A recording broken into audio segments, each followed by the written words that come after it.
Hello and welcome to the Digital Inclusion channel. In this video we're going to be doing a guide to buying a new laptop.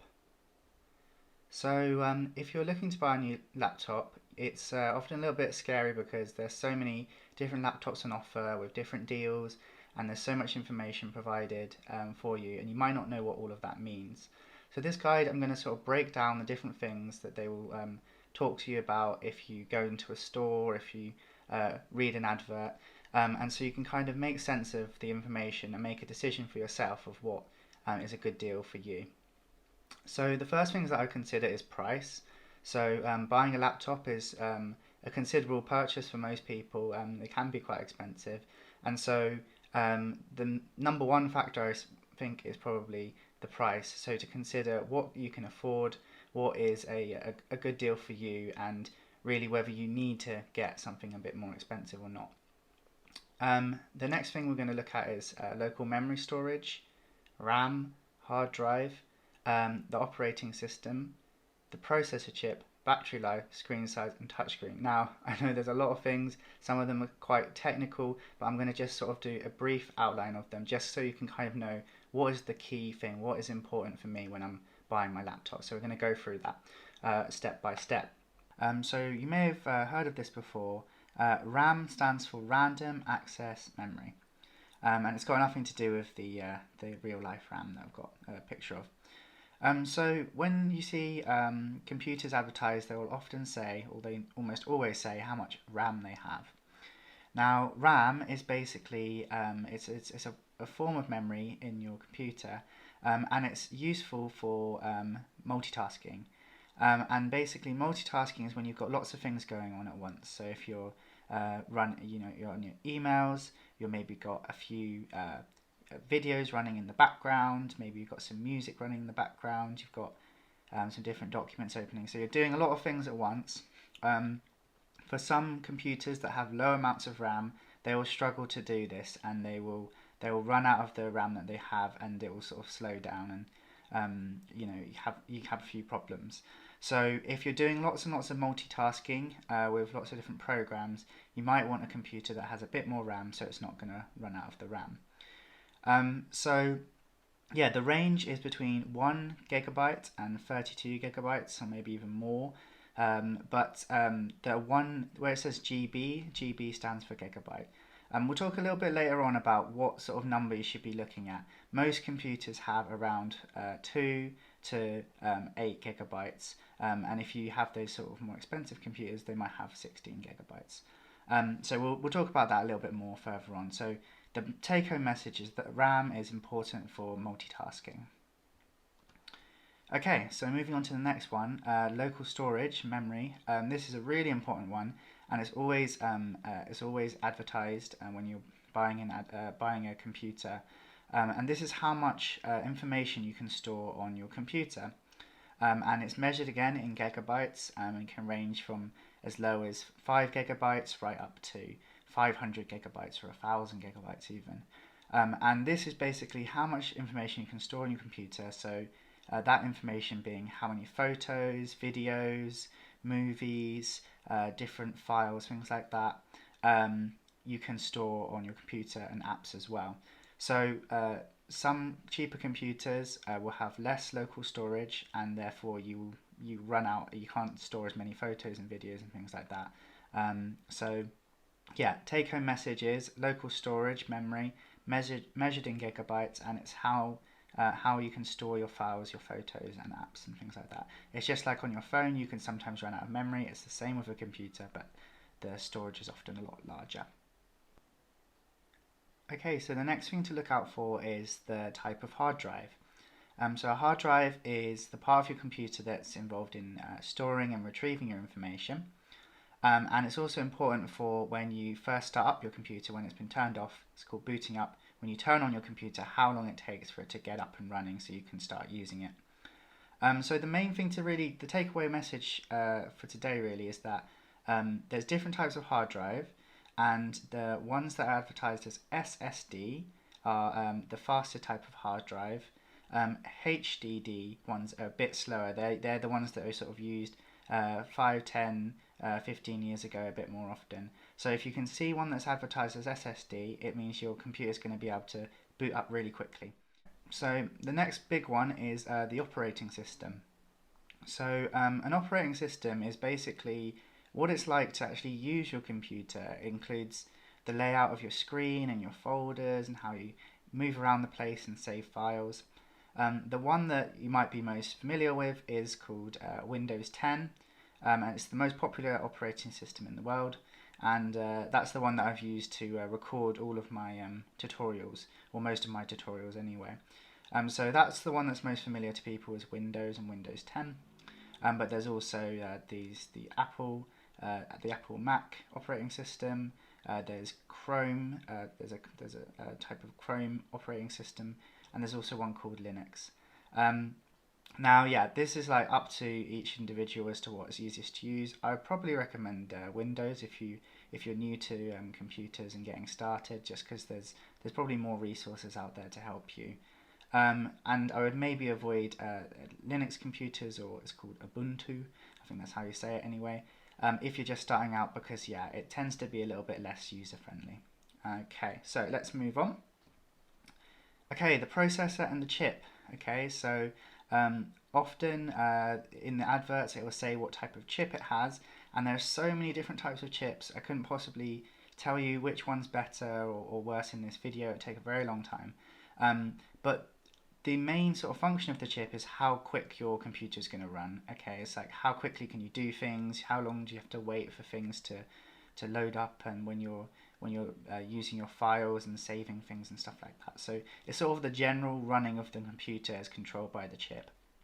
Yeah, basically as a rule of thumb, as a rough guide, the more that you pay for your computer and the newer your computer is, the better the chip is likely to be. They're bringing out new chips every year, and the chips are faster and faster and faster. So this is one of the benefits of getting a new computer. You're going to get one of these new chips, and even if it's cheaper, it's probably going to be better than your old computer. Alright, so something that I think is often overlooked is when you're deciding to get a laptop, is the screen size. So think about what you want to use your laptop mainly for. Is it for watching movies and videos? Or do you want to use it for, if you're a student and you want to, you're moving about all the place and going to libraries or just moving about. The laptop screen sizes, they vary quite a lot. So they can vary from right down to 11 inches, which is quite small. You can almost sort of fit it in a small bag. And right up to 17 inches or more, in which case they're quite weighty, quite heavy, and a bit more difficult to move around, but they do have the benefit of a large screen, which is useful for watching videos and things. So think about what you want to use. What I would say is the average sort of size for a laptop is probably 13 inches, around that, 13, 14 inches, something like that. So just bear that in mind when you're shopping. Another consideration is battery life. So they will, in the adverts, it will say how long the battery life is likely to be. And this just gives you a rough guide that a short battery life is around 3 to 6 hours, and so that means that once you're finished charging your laptop, if you leave it and you use it and work on it, it will run out of battery in 3 to 6 hours. Medium battery life is 6 to 10 hours, and then long battery life is over 10 hours, which is pretty handy because, say you were going on a journey on a train, you wouldn't have to charge it up or anything. You could just use it the whole journey, even if it's a long journey. So I kind of see battery life as a bit of a bonus, because at the end of the day, it's not that difficult to charge your laptop. It's just a bit of an inconvenience. Okay, and then finally, I think we're moving on to one which is touchscreen. So some laptops are advertised as being 2-in-1, and they have a screen that is very much like a mobile screen or a tablet screen that you can tap on. And that's quite handy because some people like using touch screens. They like being able to swipe things and maybe draw on the screen and things like that. So if that's something that you want, look out for those. They can be a little bit more expensive, but not necessarily. And alternatively, some people hate touchscreens and they don't want one. They find it annoying. So just think about that when you're about to buy your laptop. Okay, so what I've done is I've sort of outlined three different sort of user profiles, and so you can decide which one you might be, and this will give you a guide of what you sort of ought to look for when you're shopping, and the sort of price range you might be in. So if you're a light user, this is someone who wants to do some browsing and shopping online. They'd like to use maybe Facebook and social media, although they don't have to. They would like to use their laptop for watching TV or Netflix, writing emails to people, their friends, and for work as well. And then also using communication platforms like Zoom or Microsoft Teams to call friends and family. So this user would probably be looking to get a laptop in the range of £200 to £350. That's the sort of kind of price range that you're going to get a laptop which will do everything that you need it to without having any performance problems. The RAM that you're going to be looking at is between 2 and 4 gigabytes, but if it's more than 4 gigabytes, that's great. But it's not going to affect things really. RAM is one of those things where if you have enough, that's great. So look for a laptop with 2 to 4 gigabytes in the range of 200 to 350. The local storage or the memory, you probably want at least 32 gigabytes. And then this one could be any type of hard drive, it doesn't really matter. Also, something to note is that there's these type of cheaper laptops generally called like Chromebooks or Cloudbooks, and they might not have any local storage or very low amounts of local storage because they store your files and photos in something called the cloud, which I might do a little tutorial on later. So don't worry too much if you see something like a Cloudbook or a Chromebook with very low local storage. That's why you can still save things. It's just you have to save them up in the internet in the cloud. Okay, so that's the light user. The intermediate user that I'm sort of created for these profiles is kind of doing everything that the light user might want to do, but in addition, they might want to download or upload films or store photography. They might want to create spreadsheets or use PowerPoint presentations, maybe do some online courses that involve uploading work, using apps, simple games and paid software. So it's kind of like just taking up a little notch, maybe using some more applications, more to do with videos and photography and things that are larger sort of files. So for this user, I would recommend the price range between £300 and £600, so it's quite a wide price range. The RAM should probably be 4 gigabytes or 8 gigabytes or more if you can get it for that in a good deal. And the local storage should be between 64 gigabytes as a sort of minimum, up to 128 gigabytes or even more. Now, one thing I would recommend for the intermediate user is to try and look for something with a SSD type of hard drive. Remember, it's called SSD, or the full name is solid state disk, I think, or hard drive, solid state drive, of course, actually. So that will mean that things will just run a little bit faster, and it'll be you'll be able to do all the things you want to. Okay, so moving on to the upper end, I guess in terms of the price range, is really this sometimes it's just a nice to have. Some people want a more expensive laptop, in the same way that someone might have a Ferrari, but you've got speed limits of 30 miles per hour. There's no real necessary benefit of having a super fast computer if all you're doing is browsing the internet and sending some emails. But there are some things that you do need a faster and more powerful laptop for, and that includes editing and storing videos using specialist software, creating and editing music using specialist software, playing sort of 3D games in high definition, or doing sort of more games that you might find on a PlayStation or an Xbox, and using graphics design software.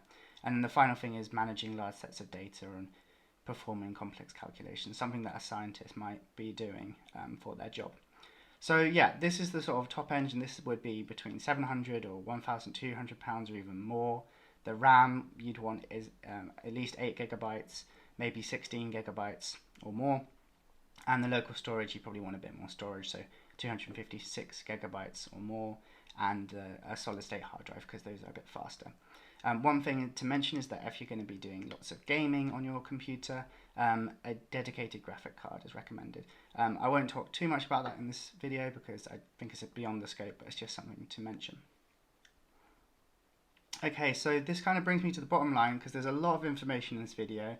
I've got a printed guide that you can refer to that might help. But the bottom line is to use this guide to make sure that the laptop that you're looking for has the essential features you need. So it has everything that you need. It's got the right screen, it's got enough RAM for what you want it to do, and it's got enough memory, for instance.